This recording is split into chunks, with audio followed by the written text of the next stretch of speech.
Hola muchachos, buenos días, buenas tardes, buenas noches si están viendo la noche. Ya la vez pasada les compartí un video donde explicaba cómo vamos a evaluar y quiero avanzar ya con la materia de física. Yo he checado que su paquete de física, ya le dije que está en la papelería del que está en la escuela. Aproximadamente 50% ha comprado su paquete, o por lo menos me ha reportado que lo compró, hablando del 301 y 303. El 302 sí ha comprado casi la mayoría, más o menos como un 80%, pero aún falta un 20%. Por ahí a los jefes de grupo les pedí que me investigaran quiénes no están todavía con su paquete y por qué razón.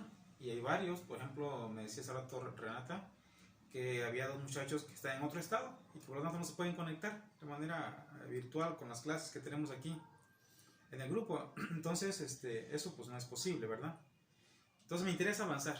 Los invito a que avancen. Ya por ahí dejen algunas tareas, o muy poquitas en realidad, pero vamos ya a comenzar a hablar de las tareas ya más de los trabajos que siguen, vaya. El tema de hoy que voy a explicar se llama magnitudes fundamentales y derivadas, ¿de acuerdo? Voy a hacerlo en dos partes este pequeño video. Esta es la primera parte. Quiero comenzar hablando de los sistemas de unidades. La física estudia todo aquello que puede ser medido, ¿sí? Todo aquello que existe y que se mide, luego estudia la física, ¿de acuerdo? Ahora, para poder medirlo, a través de la historia se han utilizado diferentes métodos. Los primeros, o la primera forma de hacerlo fueron a través de partes físicas del cuerpo. Por ejemplo, lo que es la brazada, ¿no? Lo que es la cuarta, el pie también. Por ejemplo, si ustedes leyeron ahí su mapa conceptual, habrán leído que, por ejemplo, tomaban el peso, ¿no?, del rey, por ejemplo, para poder decir este es el peso que se va a utilizar para poder comercializar. O también tomar la braza, ¿no?, la cuarta o la brazada, o el pie, incluso el tamaño del pie del rey, para poder utilizarlo como sistema de medidas. Sin embargo, eso provocó muchos problemas. Por ejemplo, se imaginan yo llegando a comprarle, ¿no?, a alguna comerciante, quiero, por ejemplo, decirlo así, no sé, ¿no?, 10 brazadas de tela, ¿no?, a tanto el precio, un ejemplo. Pero yo voy a decir, por ejemplo, que yo quiero mis brazadas, ¿no?, para poder medirlo. Y puede que la comerciante esté utilizando su brazada de ella y es más pequeña.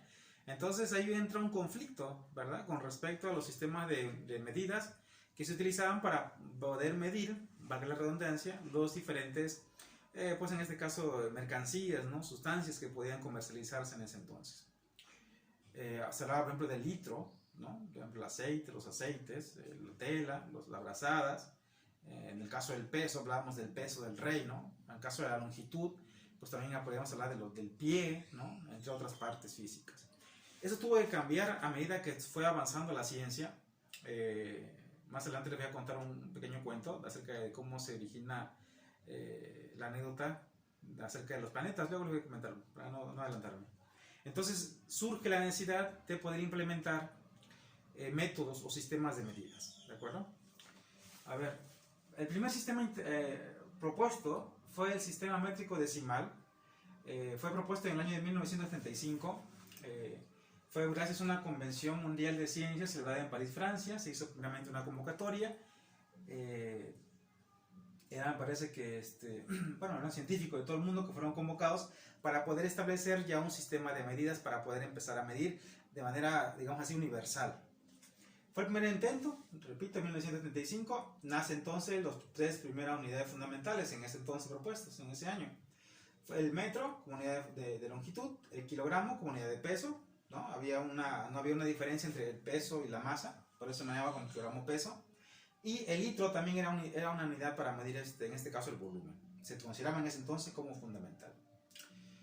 Más tarde, en el año de 1881, se hace una segunda convocatoria, ¿no? En este caso, gracias al Congreso Internacional de Electricistas, se hizo otra reunión y se estableció entonces el sistema CGS, creo que también fue en París, Francia, si no me equivoco, llamado también sistema absoluto, propuesta por un alemán, se llama Carl Gauss, ¿no?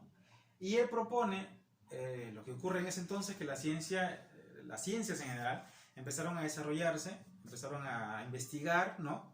Y por lo tanto, pues empezaron ya a ser necesarias una unidad más pequeña. Por ejemplo, un ejemplo, ¿no? Se medía quizás, por ejemplo, el tamaño de un insecto, ¿no?, o de una hoja.